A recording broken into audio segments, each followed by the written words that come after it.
ဒါပေမဲ့မီဒီယာအင်တာဗျူးတွေမှာပြောတဲ့စကားတခုတော့မင်းပြန်ရှင်းရလိမ့်မယ်မင်းငါ့ကိုပြောထားတဲ့စကားမင်းပြန်ပြောပြဟယ်လိုမင်္ဂလာပါလိုက်လေချန်နယ်ကကြိုဆိုပါတယ်ဆိုရှယ်မီဒီယာခေတ်မှာအတန်းဆင်းရတဲ့သူကပိုပြီးအောင်မြင်တတ်တယ်ဗျဒါလိုက်တော့ညိုမဲလွယ်နဲ့ကျွန်တော်တို့စိုးနာအောင်ဆိုတဲ့ရုပ်ဆောင်အသက်လေးပေါ့နော်သူတို့ရဲ့အတန်းဆင်းယူတဲ့ပုံလေးကျွန်တော်တို့ကြည့်ပြီးတော့ reaction လုပ်မယ်ဒါပေမဲ့မီဒီယာအင်တာဗျူးတွေမှာပြောတဲ့စကားတခုတော့မင်းပြန်ရှင်းရလိမ့်မယ်မင်းငါ့ကိုပြောထားတဲ့စကားမင်းပြန်ပြောပြအများကြီးပြန်ရတယ်ပြောကိုညိုနဲ့ပတ်သက်ပြီးခက်တီတီပဲမီဒီယာတွေမှာကျွန်တော်အင်တာဗျူးဖြေတဲ့အပေါ်မှာကိုယ့်ထက်ဝါကြီးပြီးတော့တဘာကြီးတယ်ဟိုတကယ်ကိုစီနီယာရိုင်တာကြီးတစ်ယောက်ကိုအရင်ကြီးတဲ့အသုံးအနှုန်းမျိုးတွေဟိုစော်ကားသလိုဖြစ်စေတဲ့အသုံးအနှုန်းတွေပါဝင်သွားနိုင်ပါတယ်ကြီးရတဲ့သူတွေလည်းစိတ်နှောက်ယှက်ဖြစ်နိုင်ပါတယ်ကိုညိုလည်းအများကြီးစိတ်ပိုင်းဆိုင်ရာဖိနှိပ်မှုတွေရှိနိုင်ပါတယ်အဲဒီအတွက်ကြောင့်ကျွန်တော်ဒီနေရာကနေကိုညိုကိုတောင်းပန်ပါတယ်ကိုညိုကလည်းကျွန်တော်ကိုသတိပေးထားပါတယ်နောက်တစ်ခါဘယ်တော့မှစကားကြုံမလာပါဘူး။ဒါနောက်ဆုံးအချိန်သတိပေးတာပါ။ကိုညိုကကျွန်တော်အဲ့လိုပြောထားပါတယ်။အဲ့ဒါကြောင့်မို့လို့ကျွန်တော်ကဟိုကိုညိုပေါ်မှာထပ်ပြီးတော့အမားပါမဲ့စကားလေးကိုမပြောမိအောင်တတ်နိုင်တဲ့ရွေးစောင်းပုံထိမ့်သိမ်းသွားပါမယ်။ဟုတ်ကဲ့အဲ့ဒါလေးပါ။နောက်ကိုလက်ခံတယ်။ပေါ်တော်ကြီးအဆက် social media အဆင့်မှာတဲကြပြီးတော့သူများမြောက်ပေးတိုင်းရှောက်ရှောက်ပြောနေတာမျိုးတွေအောက်က comment တွေမှာသူများတွေမြောက်ပေးတိုင်းရှောက်ရှောက်ပြောနေတာမျိုးတွေမဖြစ်စေချင်တော့ဘူးဟုတ်ကဲ့okay ရပြီနားတော့ရဒီကကျွန်တော်ရုပ်ဆောင်ပြိုင်ပွဲတစ်ခုဖြစ်တဲ့အတွက်ရုပ်ဆောင်အရေးချင်းကိုပဲဟိုဦးစားပေးပြီးတော့ကြည်ပါတယ်ကလေးတွေအကုန်လုံးကိုလည်းရုပ်ဆောင်အနေနဲ့ပဲအဲ့လိုမျိုးဟိုထွက်လာစေခြင်းတယ်သိလားပွဲရှာတာအဲ့လို attention ရှာတာအဲ့ဒါမျိုးတွေနောက်ကိုမตายရသွားစေချင်ဘူးကျွန်တော်သူ့စိတ်ကူးကို appreciate လုပ်တယ်လေသူ့ရဲ့စိတ်ကူးအပေါ်မှာ appreciate လုပ်တယ်သူ judge ရဲ့ attention ရဖို့အတွက်သူ့စိတ်ကူးနဲ့သူလုပ်တာကိုကျွန်တော် appreciate လုပ်တယ်ဒါနဲ့ပတ်သက်လို့ကျွန်တော်ဘာတစ်ခုမှဟိုအစိုးဘက်ကမကြည့်ဘူးဒါပေမဲ့တစ်ခုရှိရအဲ့ဒီ2မိနစ်ရဲ့ပြင်ပမှာတော့အချိုးပြေဖို့လိုတယ်လက်ခံတယ်ကျွန်တော်ပြောရရှင်းရှင်းလေးဒီ2မိနစ်အတွင်းမှာ judge ရဲ့ attention ရဖို့ရုပ်ဆောင်တာဖြစ်တဲ့အတွက်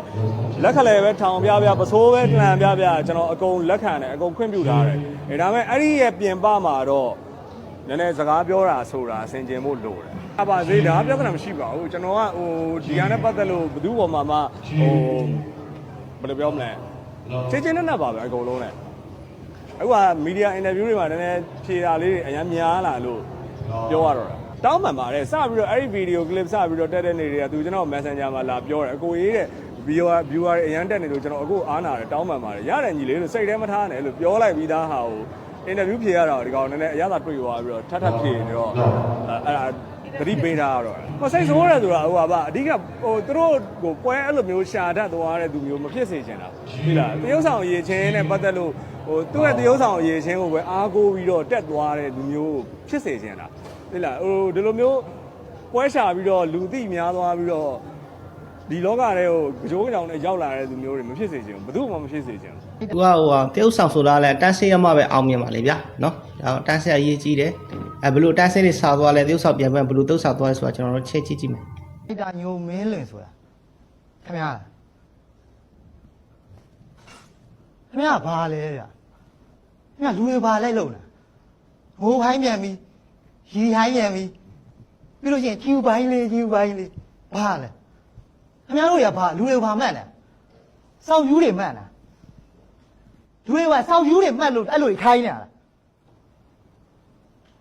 ကျွန်တော်ဒီလိုဘာဒီနေ့ဒီကိုဘာလို့လာလဲခင်ဗျားသိလားကျုပ်ဘာဖြစ်ချင်လို့ဒီကိုလာတယ်ဆိုတာခင်ဗျားသိလားခင်ဗျားတို့သိလားကျုပ်ဘာလို့လာလဲဆိုတာ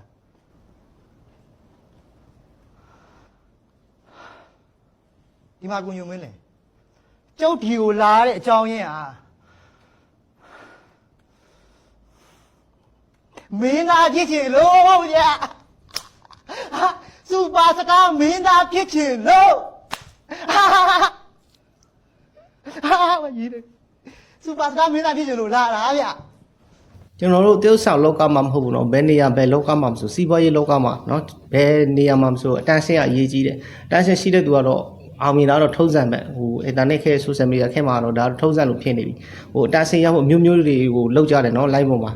ဒါကြောင့်မို့ဟိုတချို့ဟာတော့ကောက်တဲ့ဖိတ်ရောက်သွားပြီးတော့တချို့ဟာလည်းဆိုးတဲ့ဖိတ်ရောက်သွားတယ်ပေါ့ဗျာဆိုးကတော့ဒေါ်တွဲနေတာပေါ့ ဟိုတန်းဆင်းစားလိုက်လည်းမကောင်းဘူးเนาะအဲ့ဒါတော့ဟိုမီဒီယာတွေကဟိုတန်းဆင်းရှိတဲ့သူတွေနောက်ပဲအုပ်လိုက်ကျင်းလိုက်ရင်လိုက်ရကြတာဆိုတော့ဟိုဒါသတိထားဖို့လိုတယ်မိတ်ဆွေတို့ရောဒီဗီဒီယိုမှာဘယ်လိုသုံးသပ်ချက်တွေရှိလဲဆိုတာအောက်မှာမှတ်ချက်ပေးတော့လို့ရပါတယ်အားလုံးကျေးဇူးတင်ပါတယ်